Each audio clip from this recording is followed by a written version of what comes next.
സിഗരറ്റിൻ്റെ ഒരു വെൻഡിങ് മെഷീനാണ് കേട്ടോ. ജാപ്പനീസിൽ തബാക്കോ എന്നാണ് പറയുക. ടുബാക്കോടെ അതിനെ ആയിരിക്കും തബാക്കോ എന്ന് പറയും. അപ്പോൾ അതിൻ്റെ ഒരു വെൻഡിങ് മെഷീനാണ്. ഇവിടെ പൊതുവെ എക്സ്പെൻസീവ് ആണെന്നാണ് പറയാറ്. പക്ഷേ ഒരു പെട്ടിയിൽ 20 ഉണ്ടാവും കേട്ടോ. നാട്ടിലെ വെച്ച് കമ്പയർ ചെയ്യുമ്പോൾ നാട്ടിലെ റേറ്റ് ഞാൻ ചോദിച്ചപ്പോൾ പക്ഷേ നോക്കുമ്പോൾ അത്ര എക്സ്പെൻസീവ് അല്ല. 500 യെന്നിന് കൺവീനിയൻസ് സ്റ്റോറിൽ കുറച്ചും കൂടി ചീപ്പായിരിക്കും. ഈ 520 560 കിട്ടുന്ന സാധനം കൺവീനിയൻസ് സ്റ്റോറിൽ 500 യെന്നൊക്കെ കിട്ടും.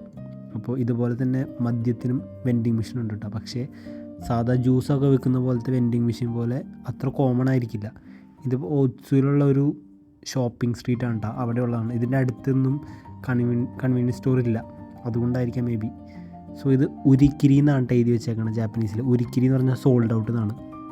ഒന്നുമില്ല, ആകെപ്പാടെ 2-3 കണ്ടുള്ളൂ ആകെ ഇതിനകത്ത്. പിന്നെ ഈ മേവിയസ് എന്ന് പറഞ്ഞതാണ് കോമൺ ആയിട്ട് ഇവിടുത്തെ ആൾക്കാർ വലിക്കുന്നതായിട്ട് കണ്ടിട്ടുള്ളത്. ചിലപ്പോൾ 2 പെട്ടിയൊക്കെ വലിക്കുന്ന ആൾക്കാരുണ്ട് എൻ്റെ കമ്പനി.